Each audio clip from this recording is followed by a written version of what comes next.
পরিণয় সবাইকে স্বাগত। এটা আমার একটা আম্রপালি আমের গাছ। তো প্রচুর পরিমাণে সে আসলে আগাছাতে ভর্তি হয়ে গেছে।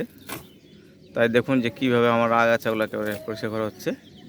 এবং ছোট্ট একটা এসে 20 লিটারের জারকিনে একটা আম্রপালি আমের গাছ, এবং আছে বেশ কয়েকটা আম্রপালি আছে গাছে, এই যে দেখতে পেয়েছেন।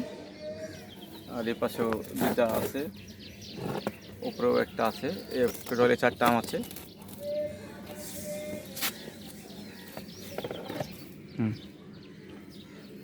তো বেশ আবর্জনার কারণে তো আসলে গাছগুলো আসলে তুলানো হয় না। হ্যাঁ, তাই নিড়ানি শুরু করেছি। আসলে আগাছা না পরিষ্কার করলে আসলে গাছের ফলন টলনের বিষয় একটা আছে। গাছের যে একটা মাটির যে একটা খাদ্য আছে সেটা এসে আবর্জনাতে খেয়ে ফেলে। এই জন্য সে আগাছা আমাদেরকে পরিষ্কার করা লাগে।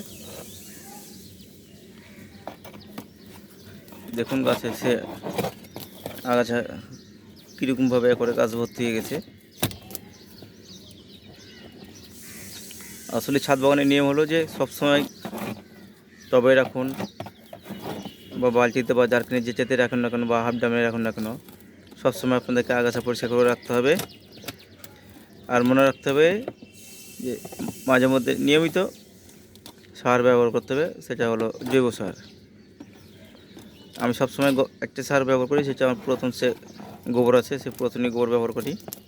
এছাড়া অন্য কোনো আমার গোবর নাই, সার পানি নাই।